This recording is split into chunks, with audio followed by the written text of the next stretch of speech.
예루살렘의 아이히만은 총 15개의 장으로 이루어져 있는데요. 제1부가 정의 집입니다. 정의 집이 뭐냐면 아이만을 재판하는 바로 그 법정을 부르는 이름. 그곳이 정의의 집이었어요. 1961년에 37개국의 TV로 생중계를 하면서 전 세계로 이제 방송하는 운명의 그 재판이었습니다. 당시 유대인들은 어떤 심정이었을까 저는 쉽게 동감이 듭니다.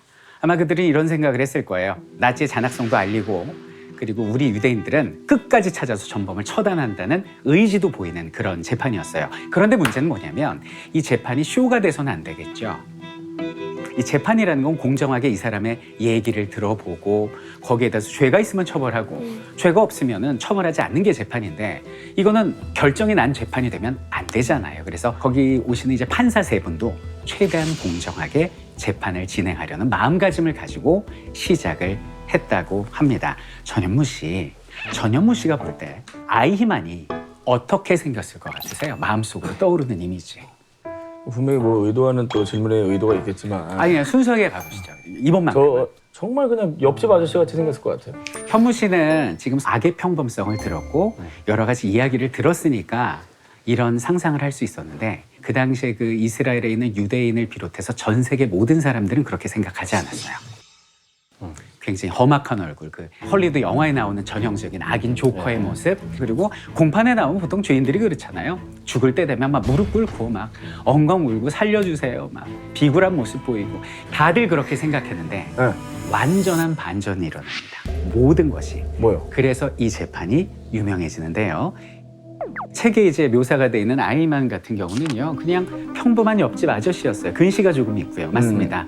치열이 고르지 못하고 평범한 체구의 소유자였다라는 거예요. 일단 아이만이 15개 항목으로 기소가 돼요, 이 사람이. 뭐 살인죄도 당연히 있을 테고 나치에 협력한 죄도 있을 테고 15개 항목이거든요. 근데 여기서 아이만이 뭐라고 그러냐면 이렇게 얘기를 합니다. 나는 무죄입니다. 나는 죄가 없어요라고 얘기를 해요. 심지어 자신의 변호사의 입을 빌려서 뭐라고 그러냐면 신 앞에서는 내가 죄가 있을지 모르나 법 앞에서는 나는 죄가 없습니다 라고 이야기를 해요. You are accused before this court.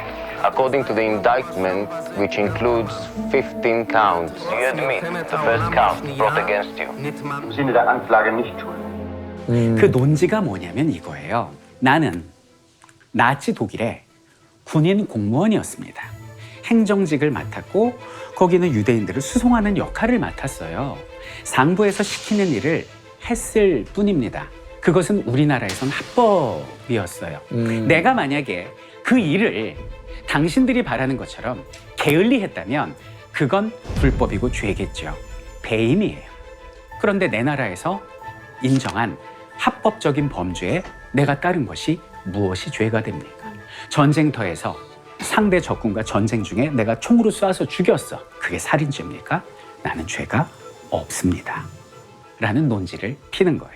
그러니까 이제 사람들이 딱 경악을 한 거예요. 이거 완전 미친놈 아니냐 이거. 어디 저런 얘기를 하냐. 정신 감정해 주세요. 전문가가 정신 분석학자가 6명이 상담해. 감정을 해. 근데 그 결과가 충격적입니다. 첫 번째 정신 감정한 전문가는 뭐라고 그러냐면 이 사람의 정신은 지금 내 정신보다 훨씬 더 정상이다. 정신 분석학자 B가 갑니다. 이런 사람은 좋은 이웃이고 좋은 아버지고 좋은 남편일 수 있는 사람. 심지어는 성직자도 상담을 해요. 성직자는 뭐라 그러냐? 상당히 긍정적인 사고를 가지고 있는 사람이다. 이렇게 얘기를 한 거예요. 그러니까 사람들이 완전히 다 쓰러져 버린 거죠. 자, 그래서 아이만은 총 33번의 재판을 거치게 되는데 아이히만이 어떻게 해서 이 자리까지 오게 됐는지 그리고 그가 했던 행위들은 어떻게 진행됐고 우리 같은 평범한 인간이 어떻게 악마의 모습으로 자연스럽게 녹아들어가는지가 책 중후반부에 쭉 나열이 되고 있어요. 이쯤에서 아이히만의 생애를 한번 되짚어보도록 하겠습니다. 아이히만이 원래 뭐 했던 사람일 것 같으세요, 현무 씨? 원래 직업, 군인 공무원 이전에. 글쎄요. 그냥 뭐 길 가는 뭐 김철수 씨 뭐 하는 사람이냐고 물어보는 것처럼. 맞아요. 딱 그거였어요. 네? 평범한 노동자. 광산에서 일했어요. 정답이네. 네. 정답이네. 네. 맞아, 맞았잖아. 자기가 정답이래. 평범한 노동자. 예. 광산에서 노동하다가 그 다음에 외판원합니다. 우리 흔히 볼 수 있는 세일즈맨, 뭐 설계사 이런 분들 있잖아요. 그런 직업이에요. 노동자의 외판원하는 사람이에요. 그러다 이 사람이 나치당에 가입을 해요. 근데 가입하는 그 과정도 히틀러를 내가 찬양하고 그에게 동감하고 내가 같은 비전이 있고 뭐 전체주의를 위하여 이런 거 아무것도 없어요. 나치당에 왜 가입했냐면 먹고 살려고. 그 친구가 우리 나치당에 가입할까? 월급 잘 줘? 그래? 이러면서 가입한 거예요. 그래서 처음엔 두각을 나타내지 못하다가 이 사람이 언제 두각을 나타내냐면 히틀러가 처음부터 유대인 막 죽였을 것 같아요? 아니, 그 사람은 단계적으로 유대인을 옥죄어 갑니다. 히틀러가 어떻게 유대인을 괴롭혔느냐? 일단 나치가 정권을 잡은 1933년부터 시작이 되는데 그때 유대인을 2급 시민으로 강등을 시켜요. 유대인은 일반 대학에 진학할 수도 졸업할 수도 없고 공직자가 될 수도 없고 돼 있는 사람은 이미 축출, 일반 직장에 다닐 수도 없는 완전히 차별의 2급 시민으로 만든 게 1933년. 그리고 1935년 그때 독일 국민은 히틀러를 세계 최고의 위대한 지도자라고 불렀을 때인데 그때 프랑크푸르트 남쪽에 있는 뉘렌베르크라는 도시에서 전당대회가 열리고 나치 전당대회 거기서 히틀러가 통과시킨 법이 뉘렌베르크법인데 이건 뭐냐? 독일인과 유대인의 결혼 금지, 성관계 금지법이에요. 그 이유가 뭐냐면 히틀러와 유대인은 오염 그 자체야. 그 오염된 생명체야. 근데 우리 독일인과 관계를 해서 아이가 태어나면 오염된 아이가 태어날 텐데 이거는 지구가 오염되는 행위이니 그런 일을 막아야겠다는 거고 만약에 전현무가 독일인인데 유대인 여성과 사귀었다? 당신 노동형이. 그게 뉘렌베르크법.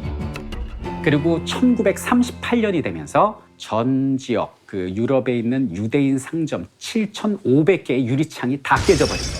하룻밤 사이에. 그래서 그날을 유리의 밤, 수정의 밤, 크리스탈 나흐트라고 불러요.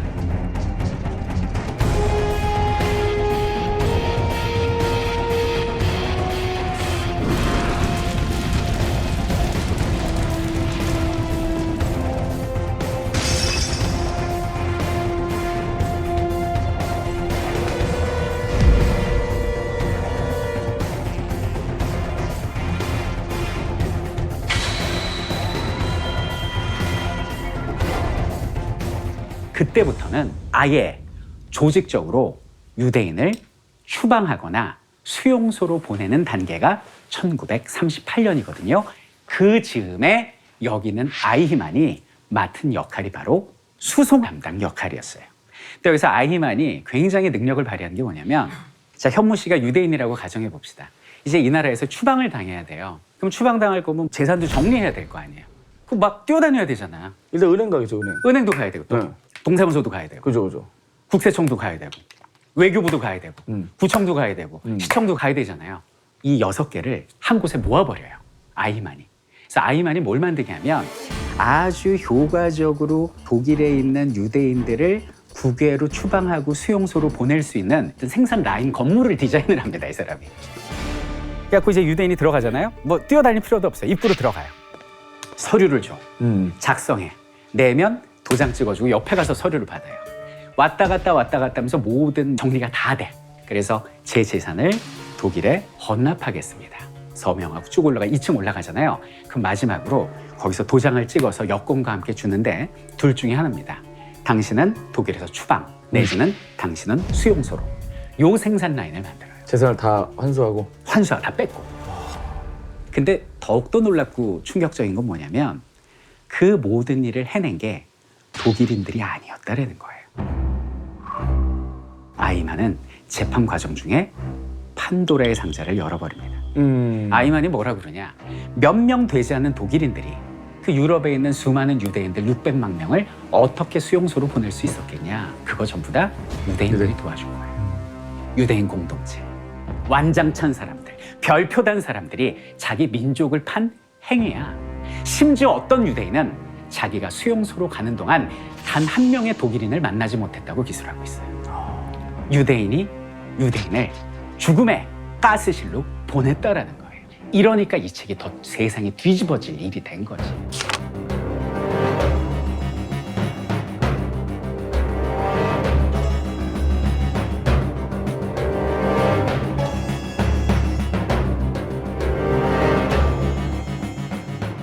자, 이런 과정에서 이제 아이만은 일말의 죄책감도 느끼지 못합니다. 오히려 아이만은 자기가 하는 일에 엄청난 자부심을 가지고 있었어요. 이유는 뭐냐? 아니, 내가 독일 사는 유대인들을 다 추방하고 막 수용소로 보내는 일을 하는데 이거 훌륭한 거 아니야? 독일 살면 차별당하고 괴롭힘 당할 텐데 탈출시켜주는 거 아니야? 고마워할 줄 알아야지. 이런 생각을 하고 행복하게 삽니다. 그러다가 여기 있는 아이히만이 정신적으로 동요하는 시기가 와요. 이제 39년이 되면서 히틀러의 계획이 바뀌어요. 원래는요, 나치가 유대인을 처음부터 죽이는 게 아니라 수용을 하려고 그랬어요. 그래서 아프리카에 가면 그 마다가스카르라는 그 프랑스령 섬이 있는데 거기에 수백만 명을 다 가둬놓으려고 그랬거든요. 그 책임자가 또 아이히만이었어요. 근데 문제는 생각을 해봐요. 한두 명도 아니고 수백만 명을 거기로 이송하는, 그리고 거주시켜. 그 행정, 과정, 예산, 이게 너무 막대한 거예요. 그래서 나치는 계획을 바꾸게 됩니다. 수용, 무가치, 최종적 해결 방안, 절멸. 가장 빨리 가능한 많이 태워 없앤다. 홀로코스트예요.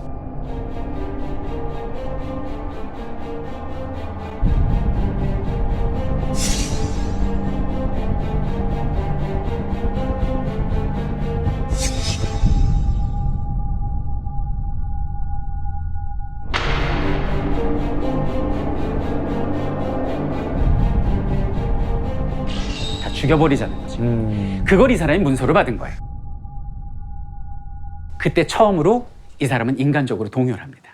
아무 말도 할 수 없었다라고 나와요. 그리고 나치는 이런 실무자들이 동요하지 않기 위해서 학살이란 표현 절대 문서에 쓰지 않습니다. 최종적 계획이랄지 뭐 재정착 이런 식으로 표현을 유화시키죠. 그래도 일단 문서로 보니까 아무 말도 안 하고 일을 하고 있다가 이 사람이 결정적으로 충격을 받은 게 1941년이에요. 이젠 이 사람 되게 유명해졌습니다. 유대인 이송 전문가라는 별명도 붙었고요. 그것 때문에 이제 폴란드로 잠깐 발령을 받아요. 학살센터가 있는데 가서 조사를 하려는 거죠. 갔어요. 가서 충격적인 모습을 보게 됩니다. 내가 지금까지 못했던 그 수백만 명이 도착하는 그곳은 지옥이었습니다. 여기는 아이히만이 재판장에서 표현한 당시의 모습을 제가 읽어드리도록 하겠습니다. 제가 평생 동안 본 것 중에 가장 끔찍한 광경이었습니다. 트럭에 유대인을 실어 갔는데요. 넓게 파인 구덩이 앞으로 가서 문을 열었고 그리로 유대인들의 시신들이 쏟아져 나왔습니다.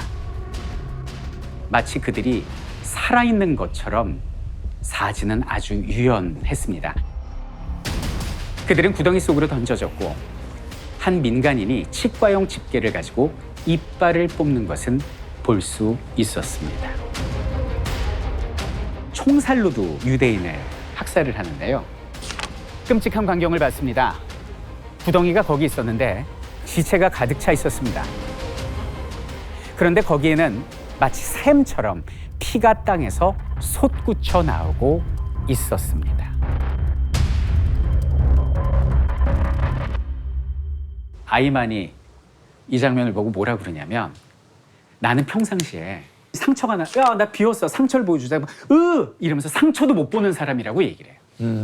징그러워서 남의 상처도 못 보고 그래서 나는 의사는 절대 될 수 없을 거야 라고 생각하는 예민한 사람이었고 실제 아이만은요 살면서 한 번도 유대인을 미워해 본 적도 없고 원한을 품어본 적도 없고 직접 죽인 적도 없었어요. 그저 사무적인 일만 했고 아이만이 살면서 유대인한테 제일 미안했던 일화가 딱 하나가 나옵니다. 책에 한 유대인 그 지도자와 뭐 말다툼이 있었나 보죠. 따귀를 때렸대요. 근데 그게 두고두고 마음에 남았어. 되게 여린 사람이구나. 잊혀지질 않아요. 일이 손잡히질 않아. 그러니까 정말 그런 마음 약한 사람이라니까. 남의 상처도 못 보는 사람이 이걸 본 거예요. 완전 멘탈의 붕괴가 옵니다. 이 멘탈의 붕괴가 1년 만에 사라집니다. 1942년 다음인데요. 당시 이제 반제회의라고 지명의 이름을 딴 회의인데 그 히틀러의 최측근 차관급 인사들 13명이 모이는 자리에 서기로 참석을 해요. 서기로. 이 사람은 거기에 낄 만한 계급이 못 돼요. 네. 근데 지금으로 따지면 뭐 3스타, 4스타 이런 사람들, 말로만 듣던 우리 독일의 영적인 용사들과 같이 토론도 하고 식사도 하는 자리니 얼마나 영광스럽겠어요. 가서 회의를 서기로서 기록을 하는데 이때 아이만은 모든 생각이 지워집니다. 그 사람들은 아무렇지도 않게 얘기를 하더래요. 유대인 몇 명은 어디로 보내고 여기서 최종 계획을 실시하고 이렇게 얘기를 하는데 그 사람들의 말에선 이건 살인이 아니에요. 학살이 아닙니다. 그죠? 통계였고 총통의 명령을 시행하는 공무원이었고 그냥 이것은 나라를 위한 국가를 위한 행위일 뿐이었어요. 그렇게 아무렇지도 않게 회의가 끝나고 아이나는 스스로 어떻게 변명을 하냐. 나는 죄를 짓지 않은 본디오 빌라도다 라고 생각을 해요. 현무 씨, 본디오 빌라도 들어보셨습니까? 생전 처음입니다. 전 들어본 적이 없습니다. 예수 이제 재판을 유대인들이 이제 예수를 잡아가지고 로마의 빌라도한테 이 사람이 자기가 왕이라고 주장하니까 처형해 주십시오라고 하는데 빌라도가 이제 예수랑 면담을 한 다음에 죄가 없는 거예요. 죄가 없어서 처형을 못 할 것 같은데 유대인 지도자들이 이걸 처형을 해달라니까 자기는 그냥 거기서 손을 씻고 정말로 손을 씻고 나오죠. 그냥 난 모르겠다. 그리고 맞습니다. 바로 저 얘기예요. 그걸 인용해서 이 사람은 자기 정당화를 시켜요. 많은 사람들이 죽는 건 알아. 왜? 내가 봤으니까. 하지만 난 죄가 없어. 왜? 나는 시키는 대로 공무원으로서 해야 할 일을 할 뿐이니까. 이게 당시에 아히만이었어요.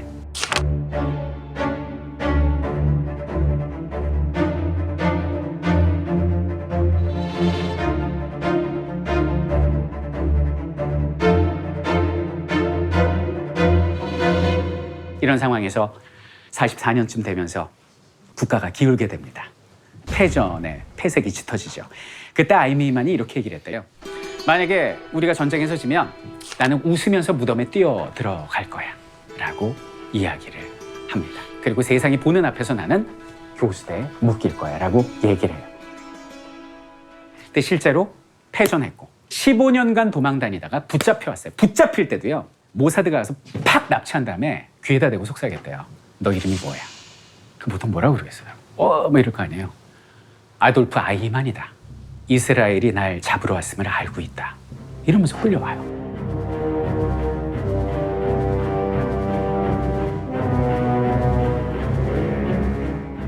What is your name? My name is Adolf Eichmann. 지금 일단 아이만 얘기를 들어봤죠. 네. 일생을 봤죠. 아이만은 죄가 있습니까? 없습니까?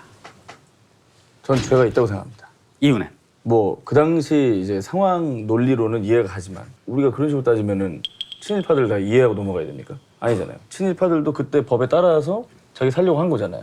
하지만 지금 우리가 모든 역사를 정리하는 과정에서는 분명히 죄가 있으므로 거기에 대한 책임은 져야 된다. 처형! 동감입니다. 동감. 네. 저도 동감합니다. 판사들도 그런 결정을 내려요. 15개 제목, 전원 유효. 어찌 보면 아이만은 그 정의의 집이라는 그곳에 들어올 때부터 사형이 결정되어 있었는지도 몰라요. 책에서는 이제 아이만의 마지막을 상세하게 기술하고 있는데요. 아이만이 이제 교수대에 매달려서 교수행위에 처해져 죽는데 죽기 전에 뭐 이렇게 얘기를 해요. 뭐 마지막으로 원하는 게 있는가 그랬더니 포도주나 좀 주시오. 포도주를 갖다 줬더니 한 반을 마시더래요. 벌컥벌컥 마시고 딱 내려놓고 그리고 이제 손발이 묶여서 교수대로 가는데 이렇게 얘기를 해요. 헐겁게 묶어주세요. 나 매달릴 때 똑바로 꼿꼿이 서야 되니까. 검은 두건을 씌워드릴까요? 나한테는 그런 거 필요 없습니다. 라고 얘기하고 꼿꼿이 걸어가서 거기서 매달려서 그는 교수형에 처해져서 결국 죽게 됩니다.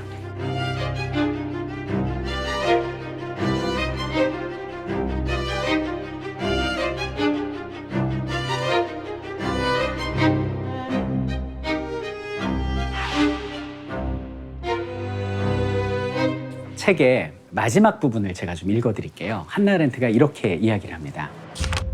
마지막 순간에 그가 인간의 사악함 속에서 이루어진 이 오랜 과정이 우리에게 가르쳐준 교훈을 요약하고 있는 듯했다.